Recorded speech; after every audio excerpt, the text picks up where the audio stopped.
Nous sommes le 8 septembre 2020 et dans cette vidéo, je vais vous montrer comment j'organise mon quotidien. Et pour cela, je vais vous parler de l'objet qui m'aide le plus dans cette fonction-là, le tableau de productivité journalier. Alors du coup, dans un premier temps, qu'est-ce que le tableau de productivité journalier? Il s'agit d'un tableau dans lequel je note les choses de manière claire et organisée que je dois faire pendant ma journée. Chaque matin, je vois les tâches de la journée à faire. Pendant la journée, je fais les tâches. Et à la fin de la journée, j'efface toutes les tâches du tableau et j'écris celles à faire pour le lendemain. Mon tableau à moi, il est facilement visible pour ne pas perdre de vue mes objectifs et pour ne pas me retrouver sans savoir quoi faire. Pour mon cas personnel, le tableau de productivité est juste à côté de l'entrée et juste à côté de mon lit. Comme ça, à chaque fois que je rentre dans ma chambre, je vois le tableau et dès que je me réveille le matin, je vois également le tableau. Alors dans un deuxième temps, pourquoi est-ce que j'ai un tableau de productivité? Alors c'est assez simple, c'est parce que dans le passé, j'étais quelqu'un qui était très mal organisé au niveau de mes activités. Du coup, ce que j'ai fait, c'est que j'ai acheté un petit carnet dans lequel je note les tâches à faire dans la journée, sauf que le carnet n'était pas suffisant pour moi de par sa petite taille et le fait qu'il n'était pas suffisamment visible. Du coup, ce que j'ai fait, c'est que j'ai acheté un tableau et depuis, j'arrive à mieux organiser mes journées et je n'oublie pas les tâches à faire et je suis beaucoup plus productif. Dans un troisième temps, je vais vous expliquer comment fonctionne le tableau de productivité journalier. Alors du coup, voici le tableau de productivité journalier. Pour mon exemple personnel, je vais utiliser 4 feutres de couleurs différentes, mais vous pouvez très bien utiliser un seul feutre d'une seule couleur. Alors du coup, ce que je vais faire avec mon feutre noir, c'est que je vais marquer à gauche les thématiques des activités. Alors du coup, là, on va faire un rectangle,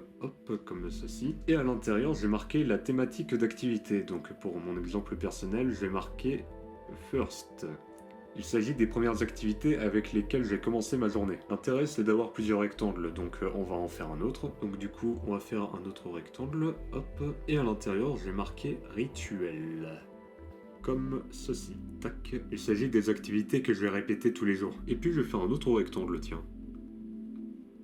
Hop là. Et je vais marquer TDL. TDL, c'est l'abréviation de to-do list qui signifie en anglais liste de choses à faire. Ce qui signifie que du coup, je vais marquer les activités que j'aurai à faire pendant la journée. Les rectangles à gauche sont des types d'activités qui reviennent souvent, donc il n'y aura pas besoin de les effacer trop souvent. Ensuite, ce que je vais faire avec mon feutre bleu, c'est que je vais faire des ronds dans lesquels je vais marquer les activités qui sont en rapport avec le type d'activité. Par exemple, pour First, je vais faire un rond. Et à l'intérieur, j'ai marqué piano. Comme ça. Je l'ai mis dans la catégorie First parce qu'il s'agit d'une des premières activités avec lesquelles je commence la journée. À côté, j'ai fait un autre rond dans lequel j'ai marqué révision en rapport avec mes cours de nutrition. Et voilà. Et à côté, je vais faire un autre rond dans lequel j'ai marqué IS. IS, c'est l'abréviation d'impact social. C'est le nom que j'ai donné à l'activité en rapport avec le travail de ma communication. Et du coup, on va faire ça pour tous les types d'activités. Donc là, je fais un autre cercle et à l'intérieur, je marque song.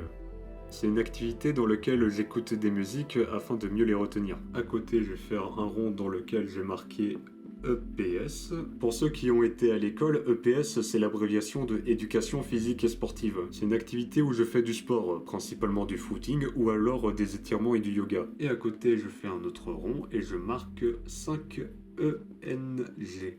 Comme ça. Il s'agit d'une activité où j'apprends des mots anglais tous les jours afin de devenir meilleur en anglais. Et on fait la même chose pour le dernier type d'activité. Là, je fais un cercle et à l'intérieur, je marque vidéo. Comme ça. Il s'agit simplement du moment où je vais préparer et enregistrer ma vidéo comme je suis en train de faire actuellement. À côté, je refais un autre cercle et à l'intérieur, je marque montage. Comme ça. Il s'agit du moment où je mets mes extraits vidéo sur le logiciel de montage dans le but de les éditer. Et puis là, je fais un autre cercle et puis à l'intérieur, je vais marquer noix. Parce que récemment, j'ai acheté des noix et du coup, j'ai besoin de casser la coquille pour pouvoir les manger parce que sinon, je peux pas les manger. Et du coup, ce que je vais faire avec mon feutre vert, c'est que je vais désigner par ordre de priorité les tâches à faire. Alors du coup, le piano, je fais ça en premier. Ensuite, en deuxième, je fais les révisions. En troisième, je fais l'impact social. En quatrième, je fais les songs.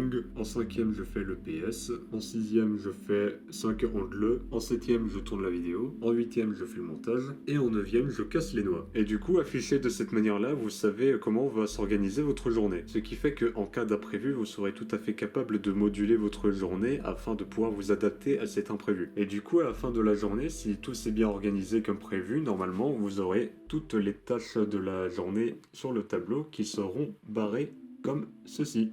Et voilà, ce qui est cool avec le tableau de productivité, c'est que quand tu regardes toutes les tâches qui sont barrées, franchement tu te sens fier. Moi quand je vois toutes les tâches que j'ai accomplies pendant la journée, franchement je me sens fier. Et du coup après avoir regardé vos tâches, ce que vous faites c'est que vous effacez toutes les tâches qu'il y a à droite du tableau. Hop là.